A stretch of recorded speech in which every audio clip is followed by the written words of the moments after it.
I'm Celeste. I'm Declan Davis.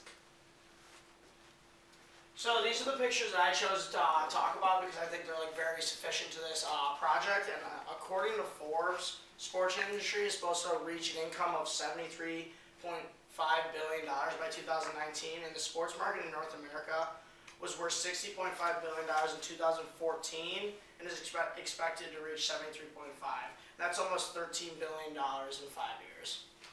We can also tell by going into sports industry that media is a big topic to talk about, and that includes anything from ESPN, any broadcasting, or any social media accounts. And it is projected to go from $14.6 billion from 2014 to $20.6 billion in 2019. So we can tell just by these two that the numbers are just increasingly rapidly. So next we're going to talk about the sponsorship money according to Forbes, and anticipated to go up 4.5% from longer-term deals and higher revenue rates and enhanced inventory fields. And sponsorship revenue is very important to the media market and the sports industry because it will go up from $14.7 billion in 2014 to 15.3 in 2019, which is also a very big increase.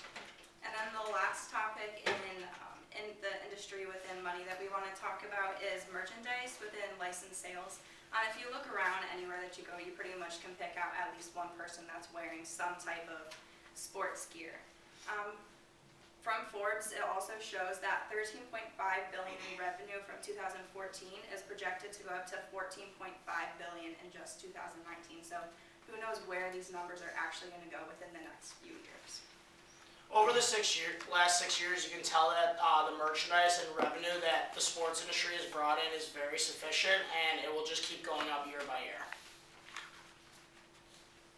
So the face of sports and social media growth. So on social media nowadays, you see a lot of big sports players with big accounts. So the main reason for social media now that is used for is player accountability and growing sports and fan interest. So now ESPN has a tab on Snapchat that has their own featured story page, and Snapchat, Twitter, Instagram, and Facebook, all in the past couple of years, very recently, made their new stories tabs or sections, and they keep posting about their teams so that fans can stay up to date on their information. So the face of sports changes every so years often. So PK Subban for hockey is definitely one of the face of hockey right now because he just got traded to the New Jersey Devils, and that picture is actually a post from Twitter from the New Jersey Devils official page posting about the trade deal and how there's only 76 days, which is his number, till preseason games where he would be playing. So the face of basketball is obviously LeBron James, and that is a picture taken in 2013. It was in a preseason game, and he was actually taking selfies and on social media live streaming with fans at one of the games. So social media has become a very big role within teams and players individually. So a lot of the sports teams now, they use social media to start recruiting, and they look at your past posts and everything like that to see if you represent what the team should stand for, if you hold good values and a good image. So social media has also helped with athletes who are partnered with certain companies. Like for example, LeBron, he's with Beats. So when he posts a picture on Instagram, oh, love listening to my music through my Beats headphones. All of his social media followers will see him wearing Beats, and they would love it, and they would be more prone to buy it. And just when you're trying to promote yourself to be maybe the face of sports, the more active you are on social media, the more relatable you are, the more likely people are to follow you and be oh, I really love this guy, and then get the ball rolling, and then more people will start to like that person as well. And there's actually, so where this is headed is social media is always ever growing. And new players keep joining social media, and new people keep following them. So I believe that PK Subban for the Devils has over double the amount of followers than the actual NHL Sports League social media page. Same with LeBron James. He has somewhere around 9 or 11 million followers on Instagram. So because social media is growing so much, there's new platforms being created. So one that I think everyone's heard of is TikTok, and I'm sure very soon the sports industry is going to kind of jump on that, because when Snapchat came out, there was nothing, no coverage of sports, but now you can go on Snapchat and subscribe to your own sports teams and follow their stories. And the same thing, advertisements are posted within those stories to promote and brand companies that these teams or these players affiliate with. Alright, so we've talked about the industry as a whole and then just social media, but now we'd like to talk about how women are going within the sports industry. We can see that women are growing, and right now is their prime time, so it's very difficult for us to find statistics on how much women have been growing in sports industry within these last couple of years, but we believe within the next 2 to 5 years these statistics will be available for us because, as I said, right now is the prime time and it's only going to grow.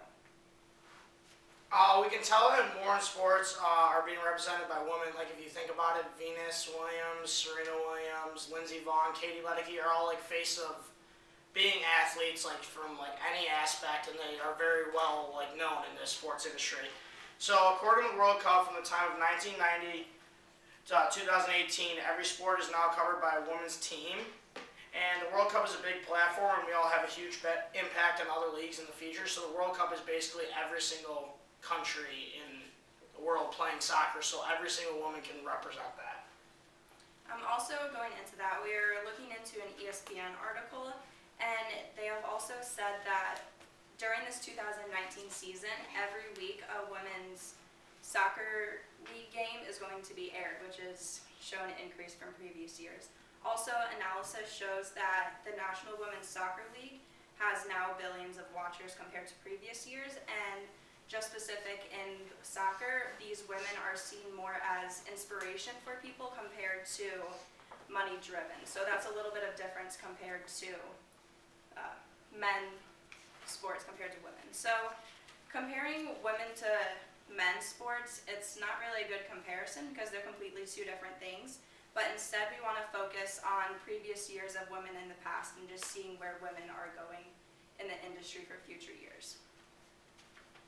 So partnership and promotions is one of the biggest things in the sports industry for the athletes themselves and the team. So if you go to any basketball game or baseball game, there's always some sort of, oh, if your team scores 5 runs or 100 baskets, you'll get like free nuggets at McDonald's or something.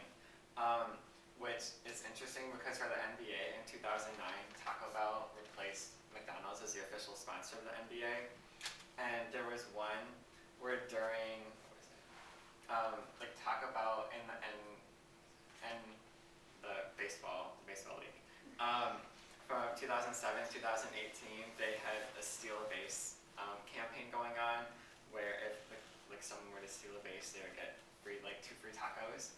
And then something interesting with a McDonald's partnership at one of the Toronto Raptors games, it was if they scored 12 consecutive 3-pointers over like however many games, there would be free nuggets for all of the free French fries for all of the fans who were there.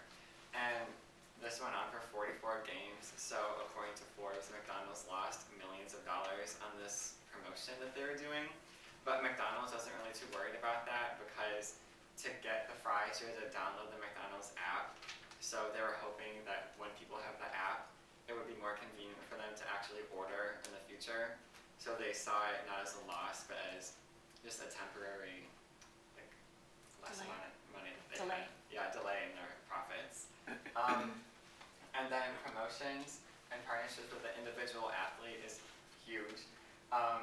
According to Forbes, LeBron James first started off with a $30 million contract with Beats to post pictures, wear only Beats and all that stuff. And it's expected to grow, or cap out at around $1 billion at the time of his contract expiration. And brands will partner with athletes to either promote a cause or something worth fighting for. Like the NFL does like their breast cancer thing in October, they all wear pink. So it just promotes the cause and people are more aware of whatever issue they're trying to promote. And overall, brands recognize the extreme importance for profitability of partnering with athletes or teams to get their name out there and also just make some more money off of that.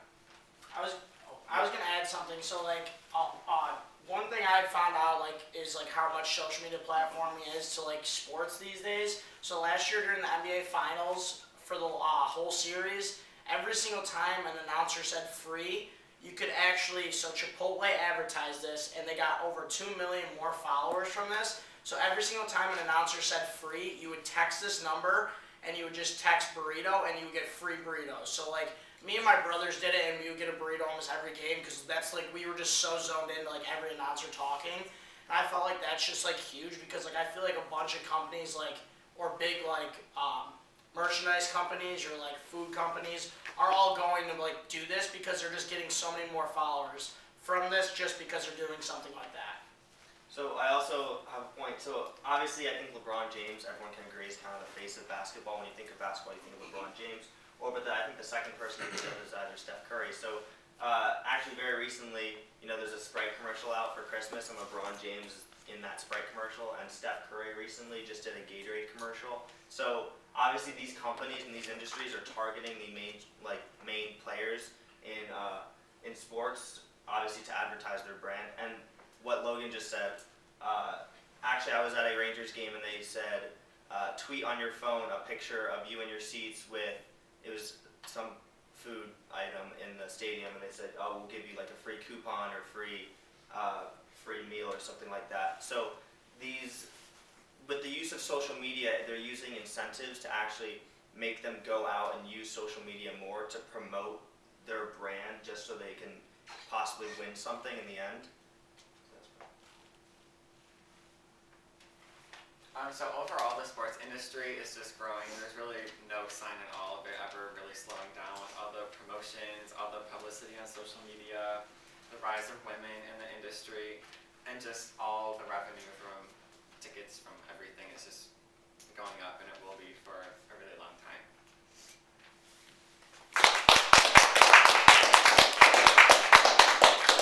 Comments, questions for the team?